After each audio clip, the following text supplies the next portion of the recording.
The gladiators of big wave surfing took center stage in California for the 9th annual Billabong XXL Global Big Wave Awards. Regarded as the Oscars of big wave surfing, the awards in the Grove Theater in Anaheim, California recognizes the biggest and ugliest waves ridden over the past 12 months, as judged by a global panel of former pros and big wave specialists.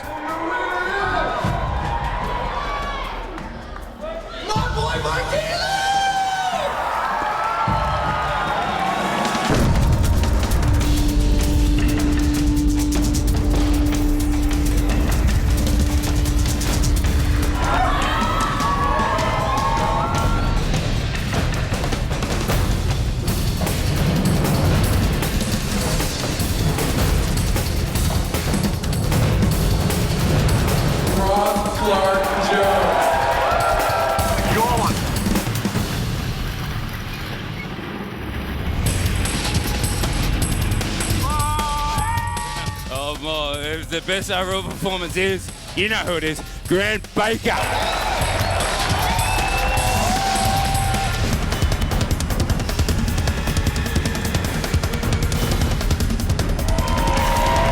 The winner of the 2009 Billabong XXL Biggest Wave Award is Grant Baker.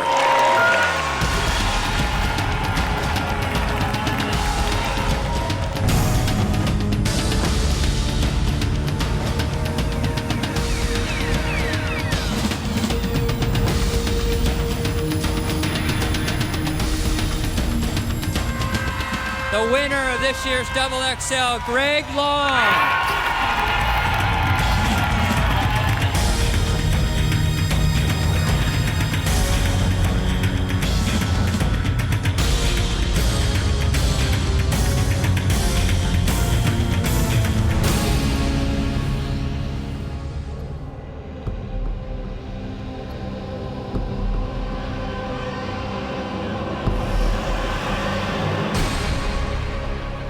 So Baker and Long carried the awards home. They both made games with real massive South African monsters.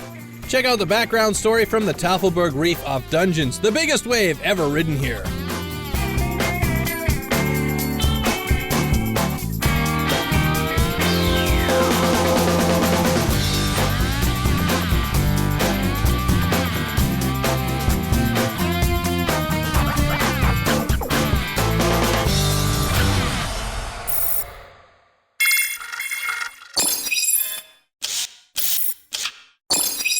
Grant Twiggy Baker, I'm from Durban, South Africa. 2 weeks ago, I think I rode the biggest wave I've ever ridden in South Africa. Myself and Greg just formulated the idea that we'd surf Dungeons early morning. Dungeons is just sporadically peaks everywhere all over, and it's a huge playing field at Dungeons. The wave here has got a lot of power and it's a really intimidating wave, and there's a lot of things to be intimidated about. You know, you've got massive big kelp beds, so when you come in to pick someone up on the ski, you got to worry about getting sucked up in the prop. You've got great whites, they're not always the best thing to have hanging around. Yeah, you've got big waves and cold water. It looked really big. It was definitely doubling up and slabbing at Dungeons. Aside from just the quality of the waves, is how consistent it is. Because you have the storms coming so close.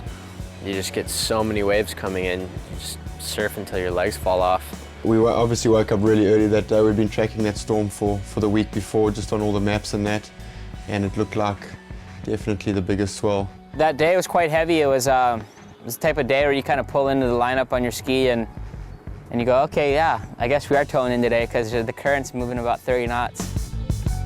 We got around the corner at Dungeons, it was pretty obvious, that it was the biggest, waves I'd ever seen out there. You step back and kind of watch it for a bit, and you don't really just jump right onto it. You're kind of like sussing it out. And the waves out there are moving so fast, and there's so much bump that you really have to be in the perfect spot because there's no catching up to it or tracking it down. To be honest, I wasn't really expecting Africa or South Africa to be as intense as it was. The swell actually got so big that the whole reef at Dungeons just pretty much became a wash on the low tide. The outside reef started to cap kind of everywhere, and kind of the ocean was telling us, it's time to go earn your bread and butter. There's another reef about a mile outside of Dungeons that we've been keeping an eye on called Tafelberg for quite a few years now.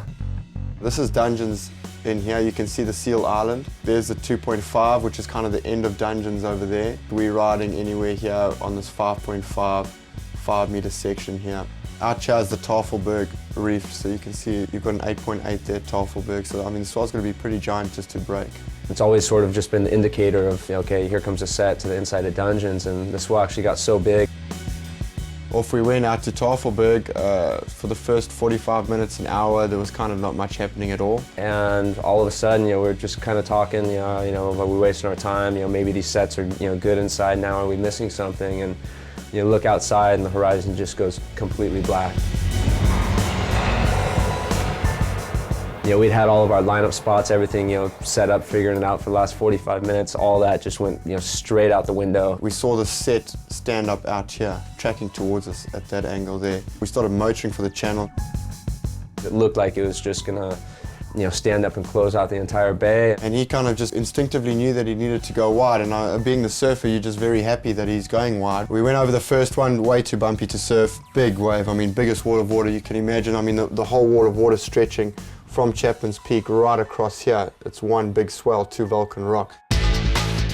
Twiggy was at the end of the rope. One who saw the first wave, we got him up, motored around this thing sideways, and as soon as we got over the back of that, bang, there it was. It tracked us down, just by chance. We were in the exact perfect spot. The wave just kind of stands up behind us. There's just this perfect A-frame. What do? Here you are, here's potentially the biggest wave of your life at a new reef you've never surfed before. Who knows how it's gonna break, what it's gonna do, but you just gotta go for it. He kicked out the back, it kind of foamed on top, so I saw it foaming on top, like down the line, and I thought, oh shit, we're too deep. He ended up letting go way earlier than I thought he was going to.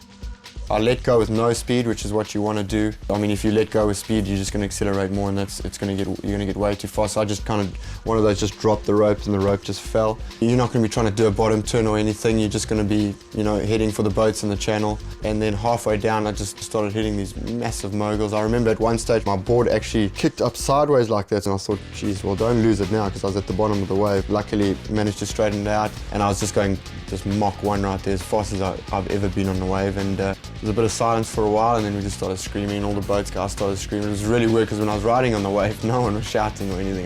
There was just like a hushed silence, and one of the boat drivers actually mentioned that everyone was just like, oh, is he going to make it?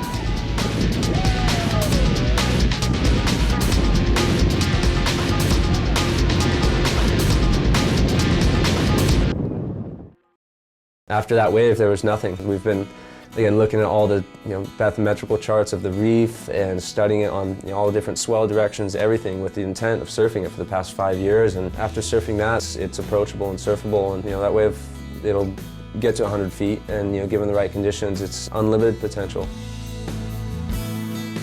The depth of the water out there and everything just made it super exciting. I came off the wave and I was just totally hyperventilating, and the adrenaline was just insane. It was pretty cool, good learning experience for myself. Really cool vibe and great place to be. Probably a couple of the most fun big wave sessions I've ever had. Definitely remember it forever.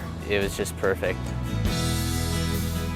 I know there's going to be another day in the next 10 years while we're still hard at it, that's going to produce waves a lot bigger, and the sky's the limit. It's just a matter of when's Mother Nature going to give us the swell, because we're going to be ready and have the knowledge now to go out there and ride it. So there's nothing left to be said. Respect the ocean and have fun. See you next time here on Rebel TV.